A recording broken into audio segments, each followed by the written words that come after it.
On this episode of the New Money Habits podcast, Maria and I discuss the importance of decluttering both physical spaces and your finances. Good morning, Maria. Good morning.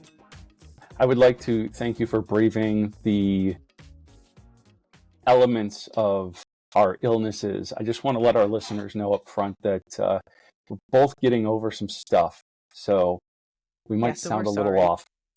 Yeah, our apologies up front. I thought I was doing fine, and then all of a sudden, the congestion, the more I'm speaking, I can feel the congestion come back on. It's fun. We're going to use our mute buttons as best as we can today. Yes, and apparently I'm not allowed to say anything funny. Yeah, it sends me into a coughing fit, so we'll try. We'll try to. So I will just speak as monotone as possible. Please don't do that for the sake of our listeners. Please. No. In fact, that was just another attempt to get you to laugh. Thanks. Such a good rule follower he is. I know. Okay, so the topic of the day, and actually the topic of the month, if you are a member of our ever-growing Facebook group, is declutter and sell. So the idea of the month is, hey, let's find some opportunities to get organized, declutter some of the areas of our homes, and then sell and maybe help out financially. But I think I want to really focus on the declutter part, or just this concept of how we are affected by things like disorganization and clutter. Because as you and I were just talking about it, my desk right now is pretty cluttery. And as I try to get work done, it makes it a little bit more difficult. Yeah. But I think it's relatable to our finances as well. Oh, 100%. And I also had a very, very messy desk. And I was just telling Nino that I insisted on Saturday, like, this has to be my number one priority today. We'll deal with the kitchen later. We'll deal with the living room later. Like, I need to really focus on the desk. And the reason is because I walk into my office and all of a sudden go into like stress mode. It's like, if it's on my desk that way, it's in my head that way. And I don't know about you, but my finances, it's the same thing. Like, if it's not organized, if there's not some sense of where things are going to go, I'm just always like, I don't know. And then I'm in my head, and it becomes very, very overwhelming. So I think it's actually a really good and relevant topic for today. Yeah, I'm noticing the same feeling with my own kind of finances at this point.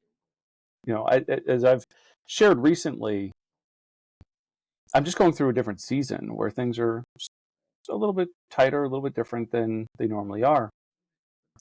And I'm watching it kind of affect my drive and my motivation to stay on top of things and be as organized as I usually am.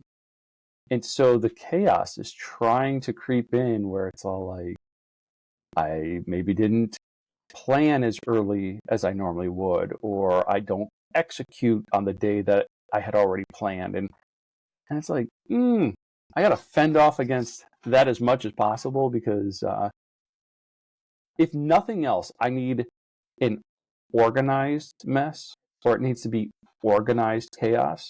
Yeah. Which sounds like an oxymoron, but this is exactly how I used to manage the store when I worked at Blockbuster. You remember Blockbuster Video? I do. I'm old enough to remember. Yeah. I wonder how many of our listeners I was just going remember. to say, probably not a super large percentage, but... Actually, I wonder if more of our listeners are in our demographic age-wise than maybe in the younger. But anyway, that's neither here nor there. But I remember each day of the week there was a different big task that needed to be done. So new releases came out on Tuesday, which means Monday you did the wall. And what that meant was that new release wall had to be reorganized and reshifted to make room for the new things coming. And as you're taking things off and making space for things to come on, we already have boxes and boxes of new releases in the store ready to go. So those are in a spot, and everything that's coming off the walls in a spot, and the moving, and it's like everything had to either be an organized mess or it was just going to be a mess. Right. And so I feel the same way with the finances. Like, okay, things can kind of be a little bit chaotic, but they better be organized at least. I do think too that there's oftentimes a compound effect that happens. So, when you just put one thing on the desk, oh, I'll get to that later, it doesn't feel like it's going to be a big deal. And then you do that again and then again and again. And that's where that habit turns into a real problem for us. And so I think we could see that in the way that we are with our money too, whether we have this great plan. A lot of people will sit down with us as coaches, create this amazing plan, and stick to it for any given amount of time. And then there's that one time where they're like, well, we're going to do this instead. And we're not going to use the envelope this time if that's what part of their plan was, or we're going to put it on this card instead of over here. You know where I'm going with this? And then Yeah. it seems like no big deal for that one time, or even the second, or maybe even the 10th time. But you do that often enough, it becomes like, oh, you turn around one day, you're like, what just happened? Like, I don't know where all this mess came from. So that's how it was for my desk, I'll tell you. And what's crazy is this was not just my doing. So my family says, oh, mom does that, or my wife takes care of that. And so they'll find it somewhere else in the house and then just go put it on the desk. And so then it becomes everyone's mess in my mind on my desk. And I think that can happen too when we're looking at our finances. You go out to lunch with somebody, oh, let me get that, that this one's on me. And we just do that one time. And then it's something that can continue to build over and over. So there's definitely something to be said about the compounding effect in a negative direction with this. Yeah. That's why I always appreciate your perspective, is the idea of how does that one-time behavior actually multiply into an actual habit, and then how does that habit end up leaving us in a place where it's like, I never meant to be here. This is not what I had planned Right. at all. Exactly. Yeah. I'm trying to reflect right now on, so what have I been doing differently that has things feeling a little bit more disorganized? And I think one of the things is, because the money situation is a little bit different, I went from paying myself every 2 weeks to, let's just do this thing once a month. Let's do it at the beginning of the month so that it's all done and over with. And as of the recording of this, it's the third day of the month. Mm-hmm. And while just this morning, right? Because the first fell on a Saturday, whatever. But like, yeah, it's like all of a sudden you lose track of, like, no, you said you're going to do it on this day. And like, so it has to happen on this day. Otherwise, you look up and it's the third, and things that were due on the first and the second. It's like, oops. And when I was paying myself every 2 weeks, this stuff would have been handled like a week or more ago, and it would have just been done. Yeah. So happens to the best of us. That's right. That's right. It happens to every single one of us, and you just have to know when to recognize it and then say, okay, today I'm going to do it differently. And you did. Hey there, budgeteers. The new year is here, and you know what that means. It's time for fresh starts and new habits. If one of your goals is to get better with your money, New Money Habits has exactly what you need to kick things off right: the Payday Power Planner. This isn't just any budget tool. The Payday Power Planner is designed to work with your pay periods, not just the calendar month. Why does that matter? Because it helps you to see exactly when your money is coming in and going out. No surprises, no guesswork. With the Payday Power Planner, you'll know if you're working with a surplus or facing a deficit, so you can make informed decisions about your money. It's not just a plan, it's the clarity and control you've been looking for to start the new year strong. Make this the year you finally build new habits for financial freedom. Grab your free Payday Power Planner from New Money Habits today and take the first step toward a better financial future. Visit newmoneyhabits.com now, because this year, It's time for a better plan for your money. And so, how can we help our listeners identify what areas they're feeling the clutter and give them some practical ways out to declutter, if you will? Just in our financial areas, or you think any area? Let's start broadly and work our way into financially. All right. Well, I think one of the things we can do is really start to be in tune with how we are feeling about something when we walk into a place. So if we're talking super broadly, when you walk into your home from being somewhere else, what's the overall feeling? Is it one of peace and tranquility, or do you feel overwhelmed when you're in that area? And I can tell you that for me personally, there are different rooms that create different feelings.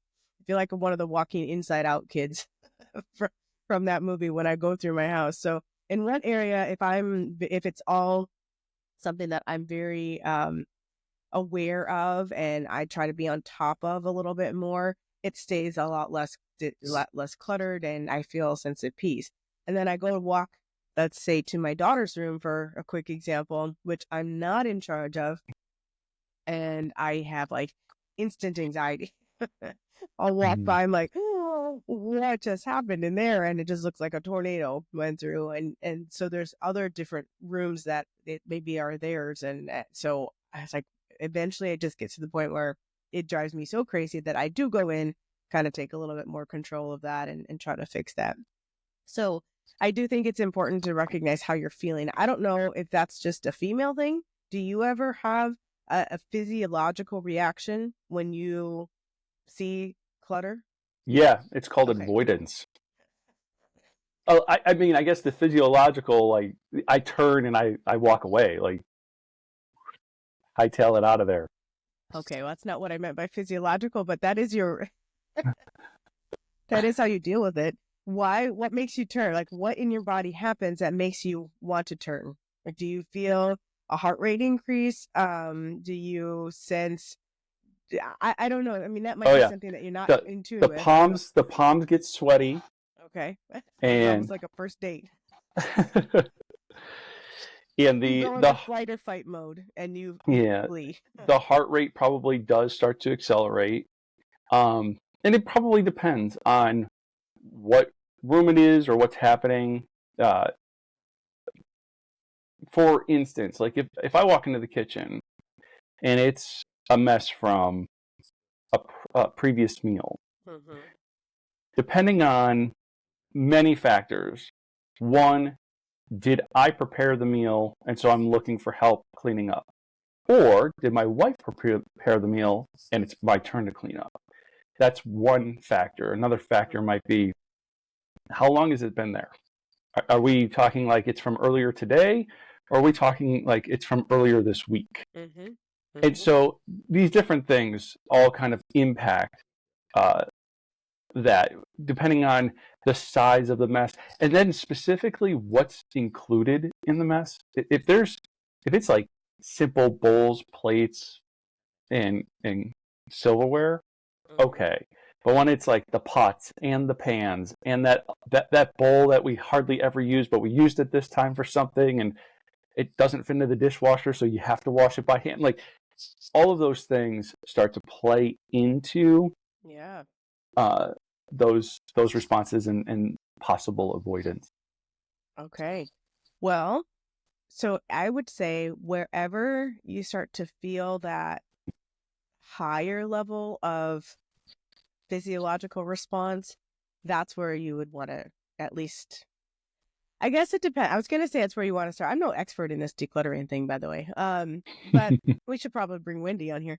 I do think that you could go both ways. You could go either way. Either you start there because that's what's going to give you the biggest bang for your buck, or you start at the smaller spot because that seems a little bit more doable. So I guess it depends on your personality. I can tell you that one thing I want to add to what you were saying is that I can feel my temper changing when I'm especially on some of those larger ones, where it's like, this is a huge mess, or you've got the pots and pans, to your example, I can feel my temper rising, and my ability, or my chances of like blowing up on the kids are much higher in those moments than when it's just a couple things here and there. So I do think that I have personally a physiological response to all of that, and it probably is more of a sense of anxiety, whether it's one that I've recognized as anxiety or not. It's just like, because I think maybe it becomes personally, I put it on myself, like, this has to be my job to take care of now, even though it doesn't. Like, I should be able to just delegate some of that and say, hey, you go clean up this and you clean up that. And I do try to do that. Excuse me. Try to do that, but sometimes they're not going to do it the way we want, right? So there's a control issue there. Yeah. And sometimes they actually just don't do a good job. so it's like, then it's like, okay, so I'm going to have them waste their time doing that, and then I have to do it. So I go through this on a regular basis, in case you can't figure that out. Well, when it comes to other areas of our lives, maybe things that we are in control of, finances, for example, if that's something that we are in control of, sometimes it becomes even more frustrating, because I'm like, well, I can't blame the kids for that mess. Like, that one's on me, Yeah. And so if we want to start with something that seems more manageable in an area like that, I'm trying to think of a good example of where the finances can feel so cluttered. But we did start broadly, and I'm already right there at the Yeah. finances, so I apologize for that. No, do not apologize. I think, given the time of year that we're recording this too, it's tax season. And so Yeah. that's a really interesting place where people can either feel maybe a great sense of like excitement, maybe, maybe their tax situation is pretty straightforward. It's something that they can do that on their own, file real quickly, and often expect a tax refund, like maybe. But I know for me, and having multiple streams of income, and having a K1 and a 1099 and a this and a that, it's just another place in my finances where things feel cluttered and a mess and not as organized as I would like. Even if all the paperwork is organized, it's like, okay, well, now there's a process to get Mm-hmm. these things done. Mm-hmm. Excuse me. Okay, so I think with something like that, one of the things that's helped me is beginning with the end in mind.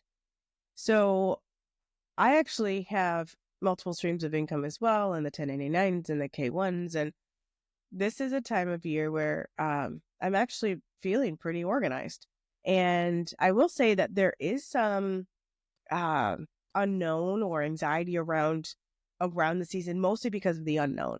And it's not anxiety is too strong a word for that one, but there is a sense of not knowing what's going to happen, and there's this lull, because even if we have all of our information, we have to wait for the information from these other sources, right? Hmm. And I don't feel worried at this time, because I actually have set money aside in case we do need to pay in. So there's not a sense of, oh no, what are we going to do? But there is that sense of, I'd like to be able to use that money for something else if I could, please. And so Hmm. not knowing what that's going to be used for is a little bit frustrating. So I will say that. But back to starting with the end in mind, there's no way something like that is going to be organized overnight. And so one of the things that I like to do is say, okay, if things were organized the way that I wanted them to be, what would that look like? And then I start backtracking from there. So, for example, one of the biggest things for us is the whole home office deduction. That's one of the biggest pieces that needs to be organized. It's not like it's part of the biggest part of our taxes, but the reason I need all this information is because it will take into account what all of our electric bills are, what all of our water bills are, what all of those things are. And I want to be able to just say at the end of any given year, here's how much we spent on electric, water, et cetera, et cetera.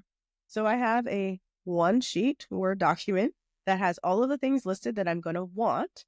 And I just resave that year after year after year so I can have it organized, right? And then I have a file folder for each of those things that are paper bills. And then I have a way to just look up real quickly what they are for those that are not. And so it doesn't take but a little bit of time to just go, here's what we paid January, February, March, April, May, etc. And then I can just put it on that one piece of paper. Now, is that going to work for everybody? No, of course not. But I had to know what is the information that I want and then just start. So I know that I'm not going to fix everything from past years, but I know how I can start moving forward for the future years and recognizing that it's not even going to feel like I did something great until tax season of next year, when I can pull it all out and go, oh, now that only took 45 minutes because Right. I had this, in place. Whereas before it would take 4.5 to 7 hours just to go find all the paper because it wasn't done in an organized fashion. So, Yeah. Yeah, I like that. Starting with the end in mind and figuring out, what it is that you're going to want. And then I think for me, that as you were sharing that, I'm thinking about like sprints where you're not going to do the whole thing all at once. right. But if you can sprint your way there by identifying either a milestone that you're trying to achieve, and so for you it was you were looking for both like electric bills and water bills. So like I don't know why this is a poor example, but it's like, hey, maybe at least get the electric bills. Like go find them, do that one. Okay, great. That was a sprint. You're done. You kind of get to check it off the to-do list. Then the next sprint might be the water bills, right? Just as again another poor example. But another way that I think about doing sprints, and this can go back to whether you're trying to clean up your finances or just clean up your kitchen, set a timer. Set a 15-minute timer, a 30-minute timer, whatever that is. I've been doing this for work for a while. Actually, let me correct myself. I was doing this for work for a while. It's a habit I got out of, and now I'm reminding myself, like, get back to this habit. But I'd set a 50-minute timer, and I'd get as much done in 50 minutes as I could. Then I'd take a 10-minute or a 15-minute break, and then I would do it again. And I found myself being able to manage the sense of overwhelm more calmly when I had a timer going. And so I encourage our listeners, when you're thinking about, I need to get my finances in order, and maybe that means I need to figure out what I've been spending, set a timer and go back for 30 minutes and get as much information as you can, and then give yourself a little bit of a break. And what I've also found when I'm sprinting like that is when that timer goes off at 50 minutes, if I'm in a groove, then I just keep with it and I'll take a break. Like I might reset the timer for a shorter period of time, but I just keep going so I don't lose that momentum. But if I'm kind of struggling and that timer goes off, it's like, okay, take a break. Yeah, you had given yourself permission ahead of time to do that. Hey there, budgeteers. It's a brand new year, and that means it's time for new habits, starting with your money. Take charge of your finances in 2025 with New Money Habits Financial Coaching. This isn't your typical financial advice. New Money Habits is all about giving you the knowledge, tools, and support to make confident money moves and build a rock solid financial foundation. Here's the deal: we're offering a free discovery session to kick off your journey to financial freedom. That's right, no strings attached. In this session, one of our expert coaches will help you to identify your financial goals and create a better plan for your money. We'll help you master your money mindset, sharpen your money management skills, and keep you accountable every step of the way. Make 2025 the year you say goodbye to financial stress and hello to the freedom you've been dreaming about. Schedule your free discovery session today and start creating the new money habits you need to achieve financial freedom. And I actually used that trick as well, but I use much shorter time. So I'm actually glad that you said when it's done, if you're still in the groove, then just keep on going. Because that's actually one of the ways that we can kind of trick ourselves. I think oftentimes one of the toughest things to do is just start. And the Mm. reason that we have such a tough time starting is because we want to commit to being done with it. So when, right? Yes. I Yep. mean, and so if we look at this kitchen, or we look at a specific closet, or we look at the pantry, whatever it is that we're in the process of wanting to declutter, looking at our checkbook, looking at our tax, bills, whatever it is, we say, okay, I don't have time to finish that. That's kind of the script that we play in our minds. I don't have time to finish that. And so when we say that over and over and over, we just say, well, since I don't have time to finish it, I'm not going to start it. And so one of the Mm. things that I've helped clients do is just allow themselves to start without committing to finishing it in that moment. So just give yourself 10 to 15 minutes. That's the shorter time that I'll say. So just dedicate 10 to 15 minutes to doing, whether it's putting a specific, dishes away, unloading the dishwasher, starting whatever the piece is. Yep. And then oftentimes, because they've started, they're in that mode and they continue to go, sometimes not to its completion, but they will then come back and set another 10-minute timer later on down and even that later in that day, and they'll be able to finish it because now they can look at it and go, that's something I can finish. But a lot of times it's just that script that we play over and over and over. And I think that's one of the biggest lies that we have, that we tell ourselves. It's not really a lie. It's true. We don't have time to finish it, but that indicates then that we just don't even start. Yeah.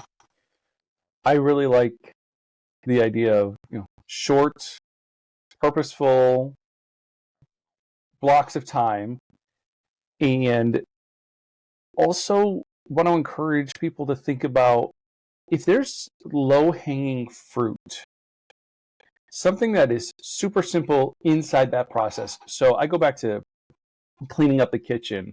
Our kitchen and living room are, open concepts, so they bleed into one another.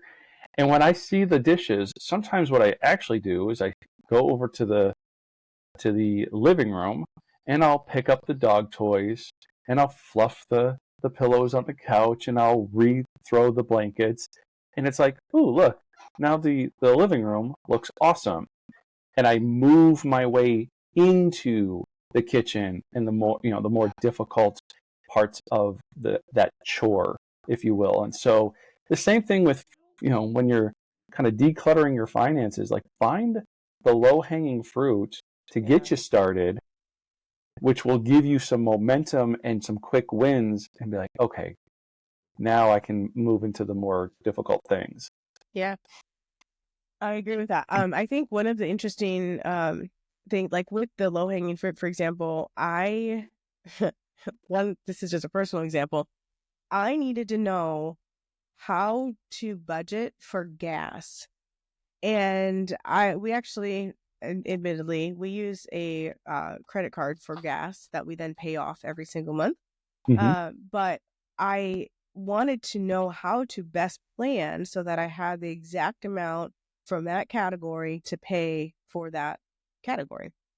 And so I finally one month just told my husband, hey, every time you get gas, because he drives an hour to work and an hour from work. So Mm. we get a lot of gas. And I just said, every time you get gas, please save the receipts. And we never used to do that, but for like 2 to 3 months, that's what we did. And I just had this stack of receipts. And each month I was going to go through and I added them all up to see how do we average for gas. And it's been really interesting to see the ups and downs with the way that the prices have been. But that has just given me a little bit more peace of mind to say, I know I'm going to have enough set aside specifically for that so that it doesn't throw us for a loop. And that was just one of those things where, because we did a different way, we used a card for that. It wasn't as to the penny, as it used to be when we were just using cash and stuff. And so I knew, okay, we kind of got off track, if you will. And there's good things that came from that. And there are some frustrating things that came from that. Find the frustrating thing and fix it. And that's what we were able to do just by that one stupid little thing. Now he doesn't have to keep the receipts anymore because I can go back and do it. Yeah. But I wanted to know how to plan ahead in a sufficient manner. And so that was, I know it didn't sound like low hanging fruit, but it kind of was, because it just got a little bit Hmm. more organized, Yep. Yeah. It actually made me think about how I used to manage gasoline for our own household and the way that I implement with a lot of clients. It's one of those it's one of those areas where it makes the managing of money just a little bit more complex. Mhm.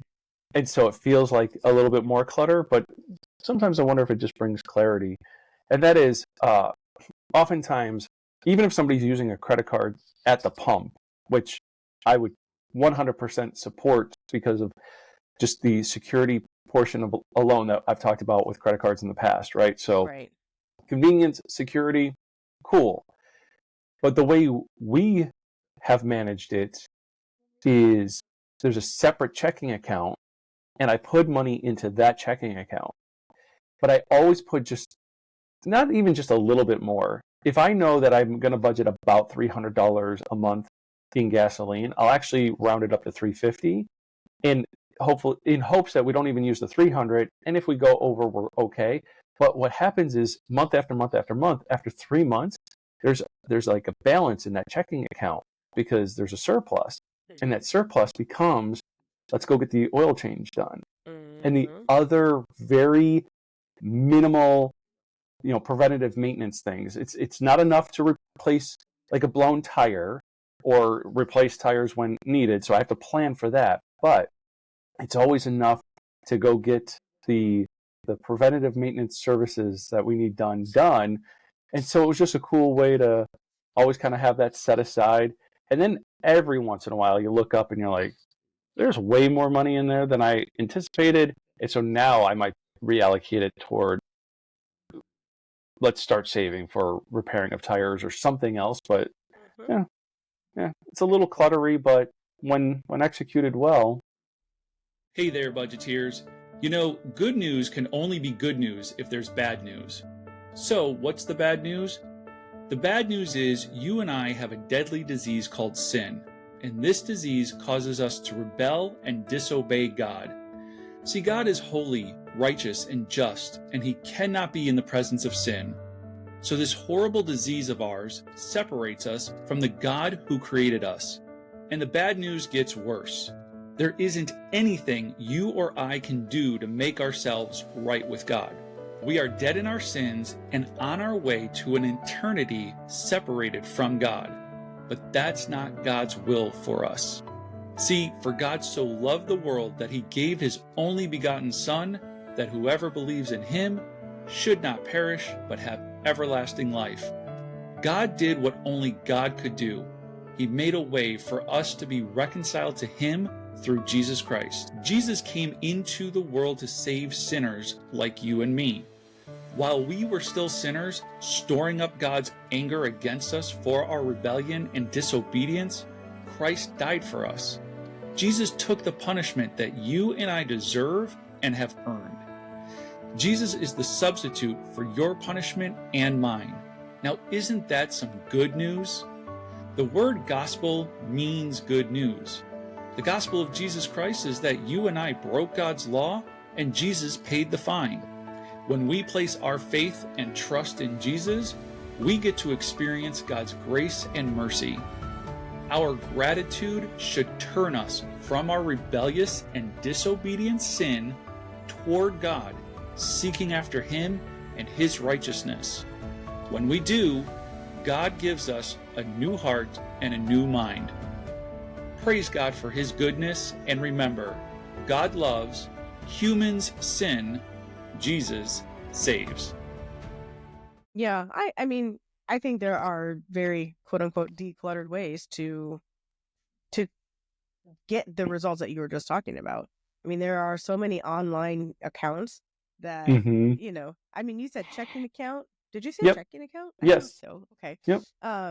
Yeah, so you just use that checking account to then pay your card, is what you're saying. Exactly. Yep. Okay. Exactly. So you could do the same thing with a savings account, technically. And there are Mm-hmm. so many of those online savings accounts. Like I have some at Capital One and I have some at Discover. And what I like about both of those is you can have as many as you want and you can name them whatever you want. Hmm. and it all is in one place. So yeah, it doesn't feel super cluttered. It actually just looks like a bunch of file folders. Like, oh, I just got to transfer the money from the gas one to the checking account, and or to that card, because you can just draft directly from savings account. So I don't actually think it is more clutter. I think if you Yeah. can find an organized way to do it, it actually becomes easier for people, even than just grabbing cash sometimes. Yeah. Well, and to your point, it's kind of like a digital envelope. And sometimes one of the ways to declutter is to take things that are commingled and just a mess and assign them a little bit more purpose and say, okay, I'm going to drill down just to be more organized. Yeah, yeah, I agree. I'm going to share this. It feels like we're kind of going off the rails, but it's not entirely. So I teach young kids. I teach young kids about personal finance, and I'm teaching a class right now about it's kind of like a game. It's a game. And with this game, one of the things that we are doing is having them like actually get paychecks. So sometimes they'll get paid in cash, and sometimes they'll get paid with a check, and sometimes they'll get paid with direct deposit. And it's just to help introduce these kids to all of the different forms of payment that we get, and how to decide what to do with their money, etc. And we have a budget binder that we're setting up in case they decide they want to be able to use kind of like an envelope system, so we're just Hmm. exposing them to all these different things. And one of the things that I told them last week was, I want you to be organized. That's it. Like, I just want to help you get into the habit of finding an organizational system that works for you, so that when you're actually getting money coming in, some of them, they're like 13, 14. So some of them have their own little entrepreneurial things that they're doing, but most of them don't have jobs yet. And Hmm. so they don't have an actual income, but they're going to be darn set when they do, because they're going to have the organizational put in place. And so I just want to share that, because sometimes we already have a mess, whether it's in our heads, on our desks, or in our checking accounts. How nice is it to help prevent some of that mess? So if you're listening today and maybe you're like, these people are crazy, how do they get into the messes that they're talking about right now? Just count your blessings and then make a plan to not get into that mess. Yep. Excuse me. So, You know, yeah. Think about the young lady that I work with, who I've been working with since the moment she had an earned income, and being able to establish all of those healthy practices early. yeah. She feels, amongst her peer group, she feels like she has the most control over her finances than anybody else in her peer group, Yeah. and she should. And that's a really good way to say it, because that is something that we can have control over. So in this Hmm. class, we actually have this, I kind of use a bingo setup to make it happen, but I have like that actual bingo ball roller, that Oh, you roll okay, and the yeah. balls come out. So there's like 76, I think, of those, 72, 70 something. And I have a board with 70, the exact same number of life events that could happen to us that would throw things off for us, things Mm. that we can't necessarily control, right?